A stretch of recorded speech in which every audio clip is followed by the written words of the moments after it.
right, back again on the Fantasy Football Podcast. Let me start things off by apologizing for the faux podcast that was released a couple of weeks ago. I got a little too far out ahead of my skis, thought it would be a good idea. Let's just forget that ever happened. We're starting a new second chance here at greatness. It was planning this one out. It looks like, with this multi-matchup thing, which, by the way, I was opposed to, we are, going to have to switch things up on the podcast a little bit. There's just too many matchups for me to do a week-by-week preview of each game, each matchup. It just wouldn't make any sense. So instead of doing that, we're going to do like a team-by-team power ranking, update them each week. As opposed to doing that this week, we're just going to do some draft review. We'll start with the power rankings after we have a week in the books next week. So, all right, so we'll start with the draft. It was definitely a good time. Thanks, everyone, for making it there, and Plotzker for digitally trying your best. But definitely a good time. As far as, my winners and losers are concerned, I mean, I think everyone knows that I don't know what I'm talking about and could be completely incorrect. And obviously, furthermore, this is, fantasy football, so there's no real way of knowing anything. But in my estimation, we'll start with the draft winners. In no particular order, I thought Bootsy did a great job, picking up Stafford and Jay Cutler for just $65 total. I thought was pretty good. He also got Brandon Marshall. He did get Brandon Marshall for $32, which is good, but what I was looking at was Rashard Mendenhall for $64. Some people were a little bit worried about Rashard Mendenhall, the whole curse of 370 and all that, but getting him for $64, which is, about $25 less than some of the other premier backs, is pretty good. So I thought Bootsy did a good job, which he certainly could use, a little rebound from last year. Another draft winner, obviously we'll make this an annual tradition, but I put myself on the list, and I do recognize how pompous and ridiculous it is to proclaim myself a draft winner. But, I thought that I did a good job of managing my money. I had a large amount towards the tail end of the draft when it was sort of me, Kraus, and Oaks kind of bullying the table a little bit. But that was because I budgeted things correctly. I had a plan. I executed it. I got Felix Jones at $41, which I was very happy about. I think he could be a premier back. I got Des Bryant for $38, which I thought was my steal of the draft. He could have a great season. He's going to be the number 2 receiver in a pretty high-powered offense, so I'm happy about that. And then also I was able to get Larry Fitzgerald at $57, which is significantly cheaper than some of the other, top options at wide receiver, and I think he's a top 3 guy. So I was very happy about that. I didn't have a perfect draft. My quarterback situation is disgusting. Joe Flacco and Colt McCoy, I'm not real happy about, but, I'm looking to remedy that situation. So my overall, I think the guy who had the best draft was the guy who wasn't even there. It was Jason Plotzker. I think getting Eli for $40 is great. I think he's worth twice that much. I think Eli's going to have a great year. The only thing that really put a dent in his stats last year were those interceptions, and a ton of those were crazy tipped balls, weird things, and he's never thrown even close to that many interceptions in his career. So I don't think he's going to do it again. I think Eli for $40 was a great buy. He got LaShawn McCoy for $77, which, is expensive, but it was a little bit less than some of the premier guys. And, McCoy really has the ability to be great in that offense. He's exactly what that offense is looking for. He's not like a between the tackles kind of guy. He's a scat back. He's a pass catcher. So he could be really good. And then also getting LeGarrette Blount for $42. There's no real backup in Tampa Bay, so Blount could be really good. And what I thought was a great pick was Mario Manningham for $25. People were ragging on Mario Manningham. Mario Manningham ended up being like this scapegoat or this target, this example for overvalued or whatever it was. I think Mario Manningham's going to be pretty solid, and that sort of ties in with my Eli Manning proclamation as well. What I did, Plotzker didn't have a perfect draft. I think $17 on Percy Harvin is, that's just a little bit too much. That's kind of a waste to me. I think Harvin sucks and, whatever. But I thought he had a good draft. Those are my winners. Honorable mention for winners. REL getting Arian Foster for $73 was amazing. I think that was the steal of the draft, but he sort of sat on it. I don't think he drafted another running back for like 3 or 4 more hours afterwards. Honorable mention Oaks. I mean, he got a pretty solid quarterback combo. Matt Ryan and Josh Freeman also wrestled away my boy Hightower and Denenberg. He was the guy.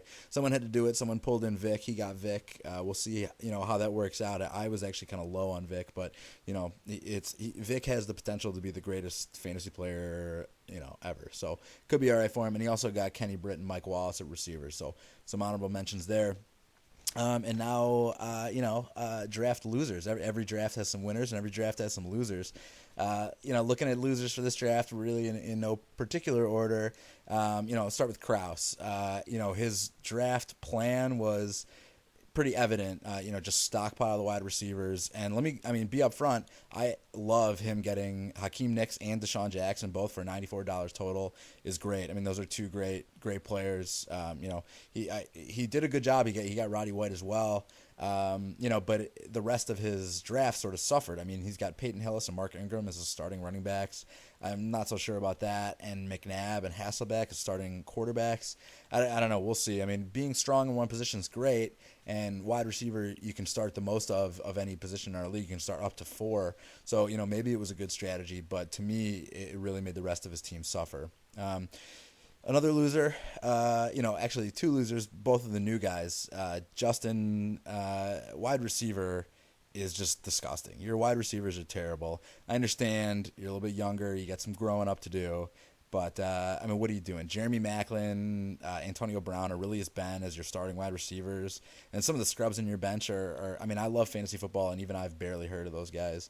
You did do a nice job. You put together a good core of, Jamal Charles, Darren McFadden, and Phil Rivers. I mean, it's a good core. Don't get me wrong. But also, I'm pretty upset with you for bidding me off of Bradford. You had him up like $20 over what I had budgeted for him, so I had to give up. Man, I'm not really happy about that. And then Billy, you started strong. You started very strong, and then he sort of sat for a while, just chilled out for a while. And I think you paid too much for Big Ben. $49 seems high. I understand they pass a lot, but he's I don't know. He's not the world's greatest fantasy quarterback. So I think $49 is a bit high for him. I think Cedric Benson, you paid $17 for. For a guy like Benson, he's just coming out of prison. The Bengals they're going to have the worst offense in the NFL, so I'm not sure about that purchase. And then some of your wide receivers are pretty ugly too, Bill. So not so sure about it. Dishonorable mentions for some of my draft losers.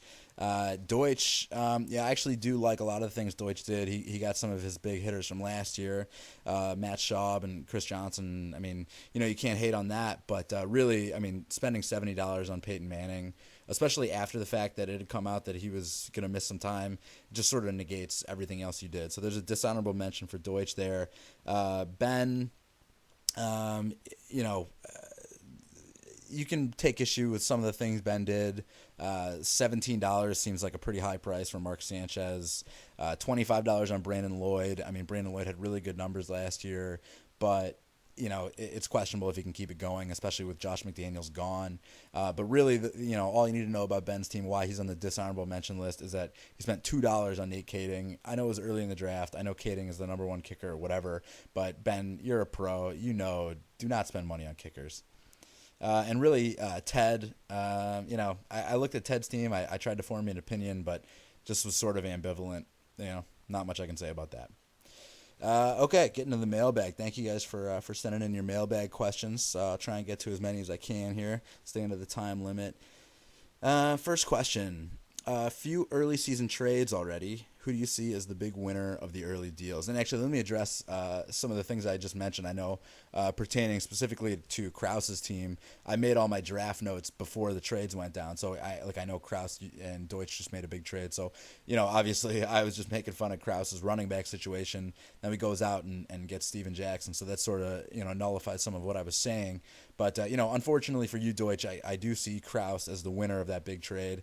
No question, Santonio Holmes, Deshaun Jackson, they're great receivers. They're going to help your squad out, Brian. But, you gave up Steven Jackson. You're really thin at running back. Fred Jackson's reliable, but if Chris Johnson gets hurt, if he does what everyone thinks he's going to do, and that's pop a hamstring, you're in a lot of trouble. Furthermore, the trades that happen don't really happen in a vacuum, and you handed a top 15 back to Kraus. Kraus has the horses at wide receiver. He can make substitutions, and you're making him stronger in an area that he was weak in. So, I got to see you as the loser of that one, Deutsch. And then also, I think Ariel totally ripped Billy off. In my opinion, Reggie Wayne is next to worthless with Peyton out. Kerry Collins is not bombing it deep to Reggie Wayne, so anything that he does get to Reggie is going to be low, over the middle type stuff. Meanwhile, Ariel's picking up Ahmad Bradshaw, who I think is a top 20 back, and Sidney Rice, is not that good, but really at this point I see him with similar value to Reggie Wayne. Sidney Rice is the only option they have really, to stretch the field in that offense, and Reggie Wayne is just sort of obsolete until Peyton comes back. So. Next one. Dear Mr. Bauer, I would like to know what you feel has been the best rivalry in our league to this point and why. Also, what rivalry do you think will be best and most heated this year? Jason Plotzker, a.k.a. Twinkle Twinkle. Plotzker seems to ask me this question pretty frequently, and I will deliver the same answer that I delivered last year. The best rivalry in our league from a shit-talking viewpoint is Plotzker and Kraus. It's enjoyable, but Kraus has sort of mopped the floor with Plotzker when it comes to actually, head-to-head competition. So, from an on the field, or on the fantasy field, as it were, standpoint, I'd say it's Older Deutsch and Dennenberg. 2 of the last 3 years, back in the Yahoo days, they battled to avoid clown position. They were the 2 last teams, so they had some heated matchups at the end of the year. And, looking at their drafts, who knows? It could be the same thing this year. You never know, I guess. Next question coming from John Kraus. Who had the worst bid in the draft? And these are Kraus's. He says, few ideas: Manning for 70, Garrard for 9, or Kading for 2. So I do like your suggestions, Kraus. Garrard, at the time, $9 is a fine price. It was not a bad bid at the time. It was really only after the draft that his value, depreciated, and Jack Del Rio got done left-witching his ass.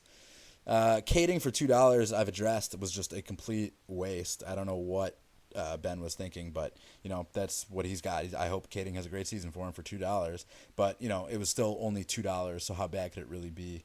And really, while spending $70 on Peyton Manning is just dramatically too high, I think the worst bid in the whole draft was Ted dropping $37 on Antonio Gates. I mean, we all know Gates is the top tight end. I mean, you can't argue that, but he's got a serious injury history. He's another year older, and Ted could have had Jason Witten for a third of the price. He could have had Vernon Davis for a fourth of the price. He could have had Kellen Winslow, Owen Daniels, or Aaron Hernandez for next to nothing. So to spend $37 on Antonio Gates, to me, seems inappropriate, and I declare that to be the worst bid in the draft. Coming from the man himself, Ted Rifkin, he asks, who do you think was the steal of the draft? Also, who was most overpaid? Biggest sleeper? Deep dish or thin crust? Does cheese and bacon on everything make it better?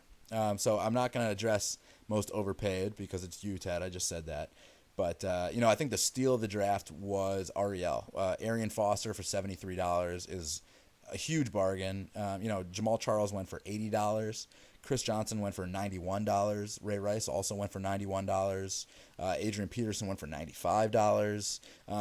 Really, Arian Foster might have better stats than any one of them at the end of the season. So, great job by Ariel, and honestly, terrible job by the rest of us for letting that happen. It was early in the draft, I know, so I'm ashamed of myself for letting that happen. My biggest sleeper pick is Tim Hightower, who was stolen from me by Stupid Oaks. He outbid me. There was nothing I could do about it, but I think Hightower is going to be really good. It's always deep dish. You know that. And to address your last point, cheese and bacon, they make everything better, I would say, with the exception of Jogenfruz. That shit is delicious by itself. Last question here. Please speculate on the likelihood that Plotzker's illness was A, biological warfare from a bookie that he owes, B, contracted from a stripper, or C, an elaborate excuse to have his brother's friend lead him to another subpar draft. Coming from, actually, it's just marked Boris. I think it was Ben Boris, but when I first heard that Plotzker was sick, my first thought was a gambling related injury. So, but I do actually believe that he was sick. Really, there's no way he'd miss the draft otherwise. He loves it too much. And actually, now that you raise the issue, we have no confirmation that Plotsker was at the helm of his team during this year's draft.